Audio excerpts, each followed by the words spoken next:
Item ಯಾವುದೇ ಇರಲಿ try ಮಾಡಿ ಆಚಿ ಚಿಕನ್ ಮಸಾಲಾ. ರಾಜ್ಯದಲ್ಲಿ ಸಿಲಿಂಡರ್ ಸಮಸ್ಯೆಯನ್ನ ಬಗೆಹರಿಸೋದಕ್ಕೆ ಸರ್ಕಾರ ಮುಂದಾಗ್ತಾ ಇದೆ. ಅನಿಲ ಕಂಪನಿಗಳ ಜೊತೆ ಸಚಿವ KH ಮುನಿಯಪ್ಪ ಸಭೆಯನ್ನ ಕರೆದಿದ್ದಾರೆ. ವಿಧಾನಸೌಧದ ಸಚಿವರ ಕೊಠಡಿಯಲ್ಲಿ ಅಧಿಕಾರಿಗಳ ಮೀಟಿಂಗ್ ಆಗ್ತಾ ಇದೆ. IOC, BPC ಮತ್ತೆ HPC, GAIL ಸಂಸ್ಥೆಗಳ ಅಧಿಕಾರಿಗಳ ಜೊತೆ ಸಭೆಯನ್ನ ನಡೆಸ್ತಾ ಇದ್ದಾರೆ. ಹೋಟೆಲ್ ಮಾಲೀಕರ ಸಂಘದ ಅಧ್ಯಕ್ಷರೊಂದಿಗೂ ಕೂಡ ಚರ್ಚೆ ಮಾಡ್ತಾ ಇದ್ದಾರೆ. ಸಭೆಯಲ್ಲಿ ಸರ್ಕಾರದ ಕಾರ್ಯದರ್ಶಿ ಕನಗವಲ್ಲಿ ಕೂಡ ಭಾಗಿಯಾಗಿದ್ದಾರೆ. ಆಯುಕ್ತ ರವಿಕುಮಾರ್ ಸೇರಿ ಕಂಪನಿಗಳ ಅಧಿಕಾರಿಗಳು ಕೂಡ ಭಾಗಿಯಾಗಿದ್ದಾರೆ.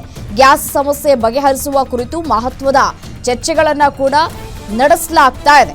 ಸದ್ಯಕ್ಕೆ ಇದೀಗ ಕರ್ನಾಟಕದಾದ್ಯಂತ ಈ ಒಂದು ಸಿಲಿಂಡರ್ನ ಸಮಸ್ಯೆ ಸಾಕಷ್ಟು ತಲೆದೂರ್ತಾ ಇದೆ. ಸೊ ಹಾಗಾಗಿ ಈ ಸಮಸ್ಯೆಯನ್ನ ಬಗೆಹರಿಸಬೇಕು ಅಂತಂದ್ರೆ ಮುಂಜಾಗ್ರತಾ ಕ್ರಮಗಳನ್ನು ಮುಂಚೆಯೇ ತೆಗೆದುಕೊಳ್ಳಬೇಕಾಗಿತ್ತು. ಯಾವಾಗ ಯುದ್ಧ ಆರಂಭ ಆಯಿತೋ, ಈ ಯುದ್ಧ ಯಾವಾಗ ನಿಲ್ಲುತ್ತೆ ಅನ್ನೋದು ಗೊತ್ತಿರೋದಿಲ್ಲ ಅಂತ ಹೇಳಿ ಮುಂದಾಲೋಚನೆ ಅನ್ನೋದನ್ನು ಮರೆತು ಬಿಟ್ರೆ ನಮ್ಮ ನಾಯಕರು ಅನ್ನುವಂತಹ ಪ್ರಶ್ನೆಗಳು ಕೂಡ ಕಾಡ್ತಾ ಇತ್ತು. ಈಗ ಆ ಪ್ರಶ್ನೆಗೆ ಈಗ ಸಭೆಯನ್ನು ನಡೆಸ್ತಾ ಇದ್ದಾರೆ. ಸಭೆಯನ್ನು ನಡೆಸಿ ಸಮಸ್ಯೆಗಳನ್ನು ಬಗೆಹರಿಸ್ತೀವಿ ಅಂತ ಹೇಳ್ತಾ ಇದ್ದಾರೆ. ಈಗ ಈ ಸಮಸ್ಯೆ, ಈ ಸಭೆ ಎಲ್ಲವೂ ಕೂಡ ಯಾವಾಗ ಮುಗಿಯುತ್ತೆ ಅನ್ನೋದು ಸದ್ಯಕ್ಕಿರುವಂತಹ ಪ್ರಶ್ನೆ. ಸಭೆಯೇನೂ ಆಗ್ತಾ ಇದೆ. ಈಗಾಗಲೇ ಸಾಕಷ್ಟು ಹೋಟೆಲ್ಗಳ ಬಾಗಿಲು ಕೂಡ ಬಂದಾಗಿದ್ದಾವೆ. ಮತ್ತು ರೋಡ್ ಸೈಡಲ್ಲಿ ವ್ಯಾಪಾರ ವಹಿವಾಟನ್ನು ನಡೆಸ್ತಾ ಇದ್ದವರು ಕೂಡ ಈಗ ಬಾಗಿಲು ಹಾಕೊಂಡು ಮನೆಗೆ ಹೋಗುವಂತಹ ಪರಿಸ್ಥಿತಿಯೂ ಕೂಡ ನಿರ್ಮಾಣ ಆಗಿದೆ. ಶಾಲಾ ಕಾಲೇಜುಗಳಲ್ಲೂ ಕೂಡ ಸಮಸ್ಯೆ, ಮತ್ತೊಂದು ಕಡೆ PGಗಳಲ್ಲೂ ಕೂಡ ಸಮಸ್ಯೆ, ದೇವಸ್ಥಾನಗಳಲ್ಲೂ ಕೂಡ ಪ್ರಸಾದಕ್ಕೆ ಅಂತ ಹೇಳಿ ಸಿಲಿಂಡರ್ನ ಬಳಕೆ ಮಾಡ್ಕೊಳ್ತಾ ಇದ್ರು, ಅಲ್ಲೂ ಕೂಡ ಸಮಸ್ಯೆ ಉಂಟಾಗ್ತಾ ಇದೆ. ಎಲ್ಲ ವರ್ಗದಲ್ಲೂ ಕೂಡ ಸಮಸ್ಯೆಯಾಗಿಯೇ ಉಳಿದಿದೆ. ಸೊ ಸಭೆ ನಡೀತಾ ಇದೆ, ನೋಡೋಣ ಏನು ತೀರ್ಮಾನ ಕೈಗೊಳ್ತಾರೆ ಅಂತ ಹೇಳಿ. ಇನ್ನು ಇದೇ ವಿಚಾರಕ್ಕೆ ಸಂಬಂಧಪಟ್ಟಂತೆ ಮತ್ತಷ್ಟು ಡೀಟೇಲ್ಸ್ ಕೊಡ್ತಾ ಹೋಗ್ತಾರೆ ನಮ್ಮ ಪ್ರತಿನಿಧಿ ದುರ್ಗೇಶ್ ದೂರವಾಣಿ ಸಂಪರ್ಕದಲ್ಲಿದ್ದಾರೆ.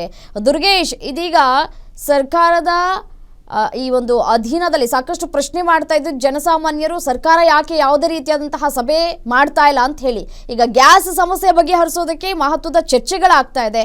ಏನ್ ತೀರ್ಮಾನ ಕೈಗೊಳ್ಳಬಹುದು ಅಂತ? ಹೆಸರನ್ನ ಏನು ರಾಜ್ಯದಲ್ಲಿ ಗ್ಯಾಸ್ ಕೊರತೆ ವಿಚಾರಕ್ಕೆ ಸಂಬಂಧಪಟ್ಟಂತೆ ಸಾಕಷ್ಟು ಗೊಂದಲಗಳು ಉಂಟಾಗ್ತಾ ಇದೆ.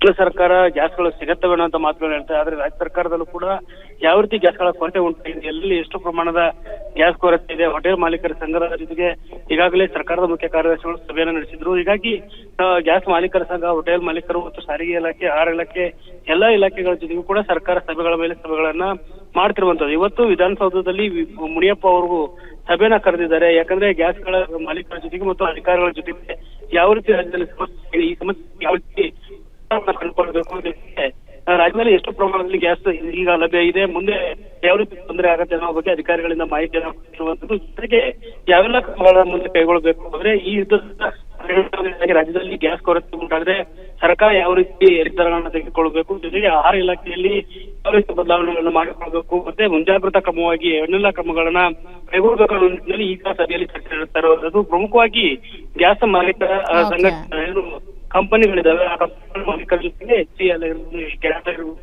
ಎಲ್ಲ ಸಂಸ್ಥೆಗಳಿಗೂ ಕೂಡ ಕಾದು ನೋಡಬೇಕಾಗತ್ತೆ. Okay, thank you.